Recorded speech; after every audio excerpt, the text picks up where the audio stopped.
O Acorda já mostrou, essa obstrução do plenário que aconteceu em reação à prisão domiciliar do ex-presidente Jair Bolsonaro, a prisão dele tem dado o que falar e ontem o caso teve atualizações. Isso porque a defesa de Jair Bolsonaro pediu ao STF que revise a decisão que levou o ex-presidente à prisão domiciliar, ao uso de tornozeleira e à proibição de usar telefone, além de outras cautelares. Isso tudo, antes da prisão domiciliar. Os advogados argumentam que, abre aspas, em momento algum, Bolsonaro foi proibido de conceder entrevistas ou proferir discursos em eventos públicos ou privados, fecha aspas. Dizem ainda que a decisão do ministro Alexandre de Moraes, que é o relator do processo, deve passar por referendo em plenário físico. A decisão de Moraes pela prisão não passou pelo referendo do plenário porque se originou de um descumprimento de cautelar devido à postagem de Flávio Bolsonaro, filho de Jair Bolsonaro, essa que a gente está vendo aqui ao meu lado, de um discurso do ex-presidente via videochamada durante as manifestações de domingo. Esse foi quando o ex-presidente Jair Bolsonaro falou com Flávio, que estava em Copacabana, no Rio de Janeiro, mas teve também a fala ali, a conversa por telefone, que foi bem interrompida pelo péssimo sinal do presidente Jair Bolsonaro com a manifestação de São Paulo através do deputado Nicolas Ferreira. O entendimento é que, como o ex-presidente já estava submetido por ordem de Moraes a uma série de medidas cautelares, a prisão foi decretada pelo descumprimento de uma delas. Não há necessidade de o colegiado referendar a decisão, portanto. E essa decisão do ministro proibia o uso das redes sociais dele e de terceiros, então utilizar terceiros para fazer declarações, principalmente contra esses inquéritos em que o ex-presidente está envolvido. No do Eduardo Bolsonaro, filho que mora nos Estados Unidos e está sendo investigado por uma atuação com o governo americano de pressão e retaliação ao Supremo Tribunal Federal, e é o próprio inquérito que ele é réu, o ex-presidente Jair Bolsonaro é réu, que é o da trama golpista. E aí na decisão não pode ter transmissão, retransmissão, veiculação de áudios, vídeos ou transcrições de entrevistas em qualquer plataforma de redes sociais, nem o uso desses meios para burlar a medida sob pena de imediata revogação e a decretação da prisão. Na decisão dessa segunda, Moraes argumentou que houve sim o descumprimento, mais uma vez, do que havia sido estipulado anteriormente. A defesa de Bolsonaro, no entanto, pediu a reconsideração da decisão em juízo de retratação. A gente está agora com o Amaury Andrade, que é advogado criminalista, para conversar com a gente mais sobre esse detalhamento do caso de Jair Bolsonaro. Amaury, muito bom dia, prazer falar contigo. É isso, A gente vive uma situação agora nova. Cada dia a gente tem um bloquinho novo nesse muro que está sendo construído aí, nessa relação entre o ex-presidente Jair Bolsonaro e o Supremo Tribunal Federal, mas principalmente a figura do ministro Alexandre de Moraes. Então, até ontem, a gente tinha a prisão domiciliar acontecendo desde segunda-feira à noite. Ela continua acontecendo, mas agora a gente teve a defesa, como era esperado, e está dentro do direito dela, de pedir a revogação da prisão domiciliar do ex-presidente Jair Bolsonaro e também pediu para que o plenário do Supremo avalie, porque tinha sido uma decisão unilateral ali do ministro Alexandre de Moraes, já que ele argumenta que houve um descumprimento de uma medida cautelar. O que você acha que vai acontecer, doutor? Eu sei que é difícil, é um exercício de futurologia baseado no que vem acontecendo, mas ou então melhor dizendo, o que pode acontecer a partir desse pedido da defesa? Obrigada e bom dia. Bom dia, Natália, bom dia a todos que nos assistem na TV Metrópolis. Para mim é um prazer enorme estar aqui para poder tratar de um assunto tão delicado como esse, das medidas cautelares e prisão domiciliar do ex-presidente Jair Bolsonaro. Veja bem, Natália, a regra no nosso ordenamento jurídico é a liberdade. Todos devem estar livres para exercer seu exercício de ir e vir. No entanto, quando um determinado cidadão atinge requisitos que podem causar abalo à sociedade ou a conveniência de um determinado processo ou inquérito policial, pode ser impostas as medidas cautelares diversas da prisão. E o nome diz isso, Natália.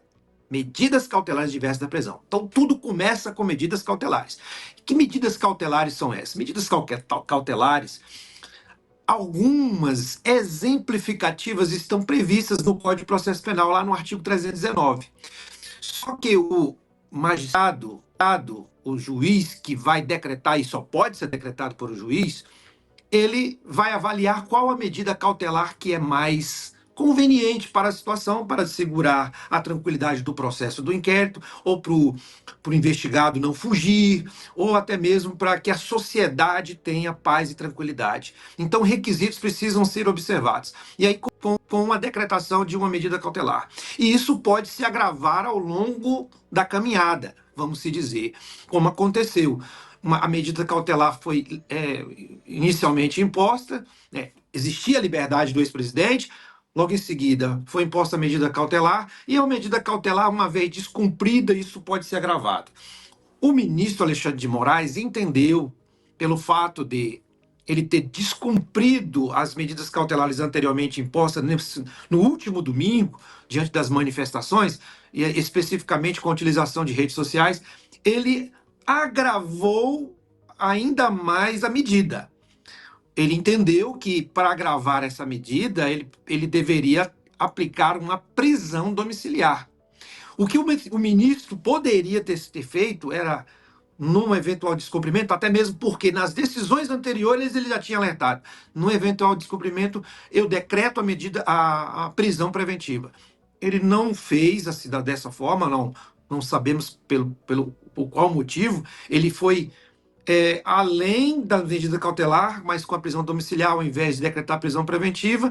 E hoje, com a prisão domiciliar, a defesa, logicamente, poderá se insurgir pelas decisões que foram proferidas, para ele reavaliar as medidas cautelares ou até mesmo a prisão domiciliar, para que possa ser aplicado medidas menos gravosas, como, por exemplo, na decisão de ontem, de poder o ex-presidente receber visitas, porque na prisão domiciliar ele já deixou claro que o investigado não ia poder mais receber visitas, a não ser pelos advogados, que entendo de forma ponderada por parte do ministro, que é direito do advogado assistir o seu cliente, e ele deixou claro na decisão de que outras pessoas que não fossem advogado deveriam ter autorização do Supremo.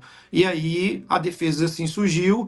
Eu acredito que, pelo pedido da defesa, ela deve ter fundamentado muito bem na dignidade da pessoa humana, nas relações entre famílias, né, que isso precisa ser preservado, e a dignidade da pessoa humana está prevista na nossa Constituição Federal.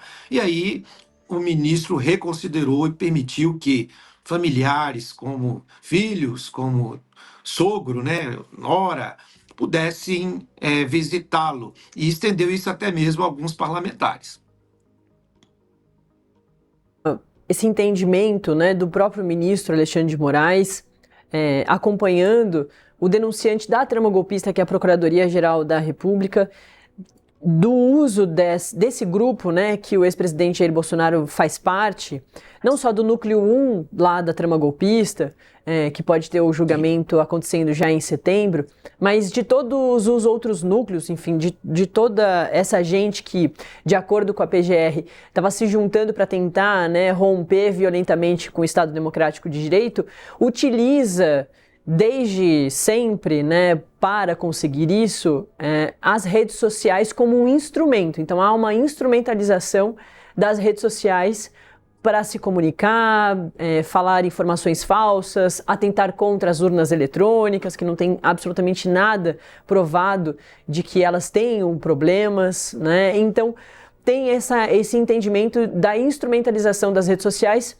e que o ministro Alexandre de Moraes reforçou muito em todos os momentos que ele teve que falar sobre o assunto, né, dar decisões, desde lá o dia 18 de julho, quando ele impôs as primeiras medidas restritivas, depois quando ele teve que reforçar quando ele já entendeu que o ex-presidente descumpriu num primeiro aparecimento ali numa rede social do Eduardo Bolsonaro, mostrando Sim. a tornozeleira eletrônica, né? E agora, dessa vez, com o Flávio Bolsonaro, outro filho do ex-presidente Jair Bolsonaro, fazendo com que ele participasse da manifestação, que um dos temas da manifestação era contra o Supremo Tribunal Federal, né? Que faz toda essa avaliação do caso e do inquérito.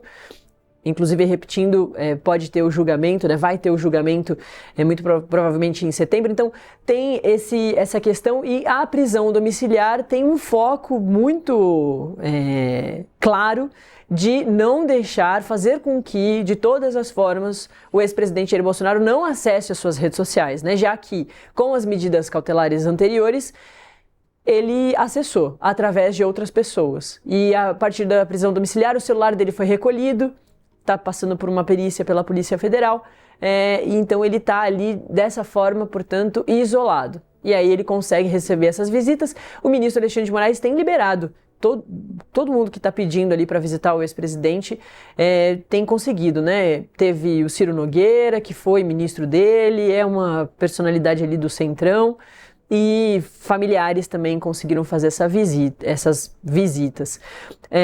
Doutor, falando sobre esse próximo passo do caso do ex-presidente Jair Bolsonaro, né, sobre esse julgamento que vai acontecer em setembro, muito provavelmente.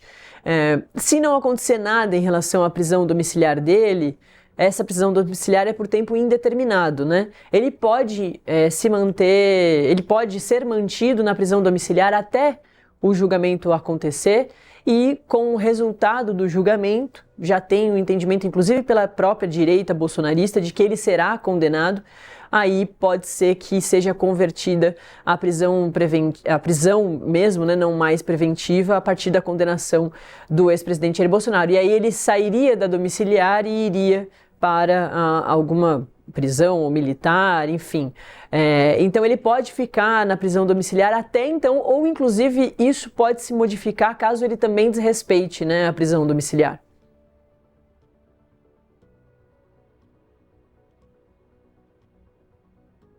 Pode ser revogada a prisão domiciliar, que eu acho muito pouco provável. Pode ser imposta ainda mais medidas, se porventura ainda com os movimentos causados pelo próprio ex-presidente de utilizar outros meios, né? Hoje em dia, né, Natália, está tudo muito solto, né? A pessoa pode se comunicar por e-mail, por WhatsApp, por rede social e por aí vai. A intenção aí que eu vejo do ministro é justamente não impedir que ele possa se comunicar para inflamar ainda, né? Inflar essa questão de, de manifestações em si. O receio que eu acredito que o ministro tem é esse. Então tudo pode acontecer, Natália, pode inclusive ser revogada a prisão domiciliar, as medidas cautelares, que eu acho pouco provável, mas também pode ser decretada a prisão preventiva dele assim que porventura venha uma condenação. E como você bem disse, essas medidas ela não tem prazo, certo? Não tem a lei não fala de um prazo específico. O que a lei fala é que uma determinada prisão ela deve ser avaliada a cada 90 dias. Então, tudo pode acontecer numa eventual condenação, uma medida muito mais drástica como uma prisão preventiva. É isso. E também tem, claro, esses outros integrantes, né? Esse caso do ex-presidente Jair Bolsonaro está dentro, inclusive, não da trama golpista, mas no inquérito do Eduardo Bolsonaro, do filho dele que mora nos Estados Unidos e que está sendo investigado sobre a atuação dele com o governo americano de retaliação e pressão aqui ao Supremo Tribunal Federal, aqui à Suprema Corte Brasileira. O Eduardo Bolsonaro também pode sofrer medidas, doutor, claro, ele está nos Estados Unidos, mas se tiver o entendimento, né, parecido aí com o que teve com o ex-presidente Jair Bolsonaro, de que ele está atrapalhando na investigação, de que tem aí alguma atenção especial em relação ao Eduardo, ele também pode sofrer algum tipo de medida cautelar. Sem dúvida. Em que pese ele esteja nos Estados Unidos, né, ali acobertado por uma lei americana, como ele é um investigado no Brasil e tem processo, ou melhor, tem investigação, inquérito policial tramitando aqui no Supremo Tribunal Federal, ele pode sofrer as mesmas sanções ou até piores. O ministro Alexandre de Moraes, ou até qualquer outro ministro da primeira turma, que é a turma vinculada à relatoria do inquérito, poderá, sim, decretar até mesmo a prisão preventiva dele. Logicamente que o cumprimento dessa prisão preventiva vai se dificultar, porque ele está nos Estados Unidos, né, existe todo um trâmite, né, de convenção entre o Brasil e os Estados Unidos para que essa prisão possa ser cumprida, mas respondendo a sua pergunta, Natália, pode sim ser decretado qualquer medida cautelar ou até mesmo prisão preventiva pelos ministros do Supremo Tribunal Federal. Muita gente lembra do caso da deputada Carla Zambelli, que estava foragida, né, por 2 meses e foi presa na semana passada lá na Itália, mas a situação é diferente, né, doutor? Acho que dá para a gente também mostrar, porque a Carla Zambelli já é condenada, né, no Brasil a 10 anos de prisão. Perfeitamente. Ali, no caso da deputada, ela tem que cumprir a pena já imposta, né? Ao que me parece, não teve recurso por parte da defesa, isso não foi noticiado, né? O processo tramita em sigilo, e aí é diferente. Prisão para cumprimento de pena é uma coisa, e prisão cautelar, que no caso especificamente nós temos no Código de Processo Penal a prisão domiciliar e a prisão preventiva, são prisões totalmente diferentes, e ela pode ser cumprida também de forma diferente. Como no caso da deputada, ela pode ser deportada para o Brasil justamente para cumprir a prisão definitiva imposta para cumprimento de pena aqui no Brasil. Perfeito. A gente conversou com a Amaury Andrade, advogado criminalista, que nos ajudou a entender um pouquinho mais sobre esse caso do ex-presidente Jair Bolsonaro, mas também falamos de Eduardo Bolsonaro e de Carla Zambelli, todas as pessoas aí muito próximas ao ex-presidente Jair Bolsonaro, também do mesmo partido, inclusive, e que são situações super complexas e que sempre vale a gente tirar as nossas dúvidas. Obrigada, viu, doutor? Até uma próxima oportunidade. Obrigado, Natália. Obrigado, TV Metrópolis. Estou sempre à disposição. Obrigado.